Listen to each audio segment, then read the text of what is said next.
Never miss a prediction videos. Channel subscribe करके bell icon press करें and stay updated for latest videos. ओम गण गणपताय नमः। आज हम आपके पसंदीदा सब्जेक्ट की बात करेंगे Bombay stock exchange, national stock exchange, gold, silver and crude oil की।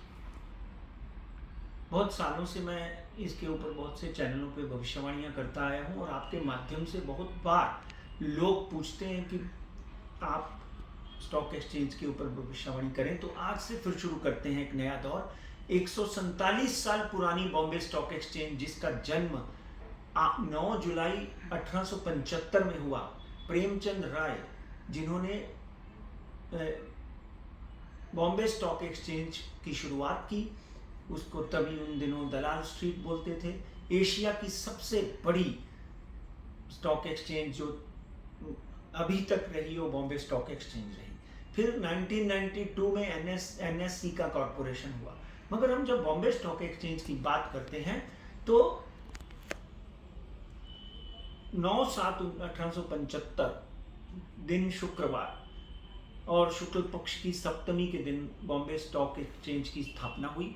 और हस्ता नक्षत्र में सूर्य, चंद्रमा, मंगल और राहु, इन अगर हम शनि की प्लेसमेंट देखते हैं तो शनि बॉम्बे स्टॉक एक्सचेंज में सबसे उत्तम रोग स्थान में बैठा हुआ है।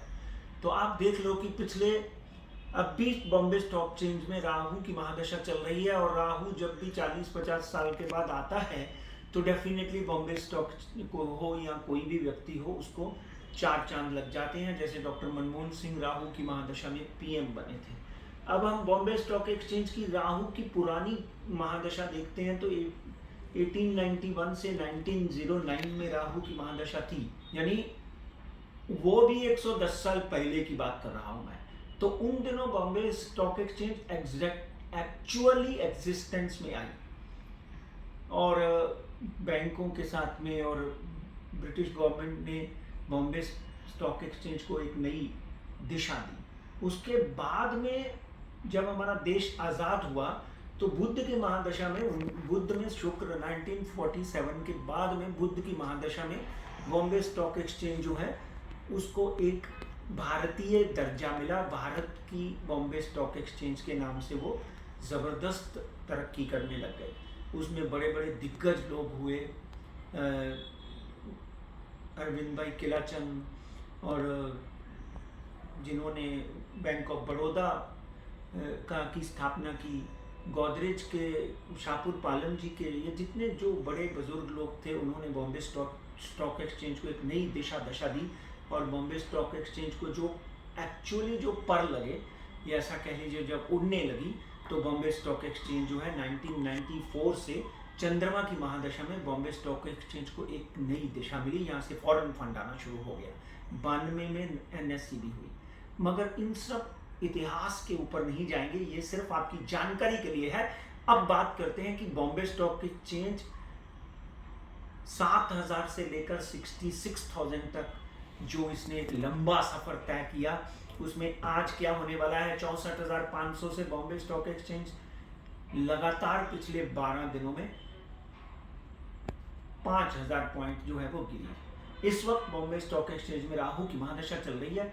तो डेफिनेटली एक बार ध्यान रखिए कि ये मंदी का दौर जो है 23 जनवरी 2023 तक चलेगा। शनि जो है वो 23 जनवरी और 17 जनवरी को कुछ पंचांगों के हिसाब से जाएगा कुंभ राशि में। मकर से कुंभ राशि के बाद में, कुंभ राशि में शनि जब भी गया है तो कोई ना कोई युद्ध के का संकेत भी बजे हैं। तो युद्ध अगर नहीं हुआ तो बॉम्बे स्टॉक एक्सचेंज के लिए अगला साल बहुत ही अच्छा होगा। मगर आज की अगर हम बात करें कहां तक जा सकता है, वो बीएससी का निचला स्तर जो है, बीएससी का निचला स्तर एक बार वापस 54,800 तक आ सकता है विद इन नेक्स्ट 40 डेज। आज हम 59,800 के करीब करीब बंद हुए हैं। आज 23 दिसंबर है।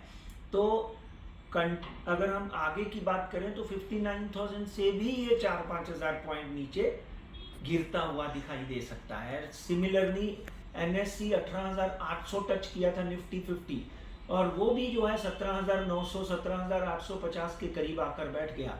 यह भी जो है 17,400 17,200 का नीचे का स्तर देख सकता है। इसके बहुत से और कारण हैं। एक तो चाइना ही नहीं, जापान, ऑस्ट्रेलिया, अमेरिका, बहुत से देशों में कोरोना वापस एक अपनी नई खेप जो है वो पनप रही है। वहाँ पर नया कोरोना के नए वेरिएंट आ रहे हैं। चाइना में तो बुरी हालत है, चाइना के साथ साथ में लगते हुए ईरान है, उसके बाद में कोरिया है। बहुत से देशों में वापस कोरोना जो है आता हुआ दिखाई दे रहा है। मगर यहाँ पर एक बात मैं आपको निश्चित कर दूं कि भारत में लॉकडाउन लगने की परिस्थिति नहीं आएगी। इसलिए 54,000 से मार्केट भी वापस मुड़ सकती है। अगर ये मार्केट 56,000 से मुड़ती है तो डेफिनेटली ये वापस 62,000 टच करती है। मगर आज की अगर हम बात करें तो 54,000 तक बाजार जो है वो गिर सकता है। आज अगर 3 ग्रहों की अगर हम बात करें, जो तीनों ग्रह मकर राशि में बैठे हुए हैं, बुध, शनि और शुक्र। बुध व्यापार का घर है, शुक्र जनता का घर है, शनि जनता का घर है और शुक्र ऐश्वर्या का घर है। ये तीनों ग्रह अच्छी स्थिति में बैठे हुए हैं। मार्केट में एक बड़ी प्रॉफिट बुकिंग और एक फियर फैक्टर जो है वो कंटिन्यू है, और फियर फैक्टर कंटिन्यू रहेगा, 23 जनवरी तक रहेगा। अगर आप ऊपर जाते हुए बाजार को देखते हैं तो आप प्रॉफिट बुक करिए। आप कोई भी ट्रेड्स ऑफ गलती से भी बिना स्टॉप लॉस के मत करिए। तो बॉम्बे स्टॉक एक्सचेंज का अगले 23 जनवरी तक का टारगेट जो है वो नीचे का 54,000 का है। ऊपर का टारगेट मुझे दिखाई नहीं देता, इसलिए मैं बात नहीं करूंगा। सिमिलरली NSE और निफ्टी की बात करें तो निफ्टी में भी 17,400 अगर सस्टेन करता है तो 17,200 नहीं तो 17,000 भी तोड़ सकता है। इस सिमिलरली गोल्ड और सिल्वर की बात करें तो गोल्ड आज भारत में 54,800 पर 10 ग्राम छू रहा है। ये कहीं ना कहीं 54,800 से 56,000 भी जा सकता है। इसमें अगर आप नीचे का स्तर पूछेंगे मुझे तो ये 52,800 से नीचे जाता हुआ दिखाई नहीं देता। चांदी में मैं हमेशा कहते आया हूँ कि चांदी में कोई ना कोई बड़ी छलांग लगाएगी। 57,800 से मैं चांदी के बारे में प्रेडिक्ट करते आया हूँ कि चांदी जो है वो 70,000 का आंकड़ा पार कर सकती है, और 21 तारीख को चांदी ने 70,000 का आंकड़ा छू लिया।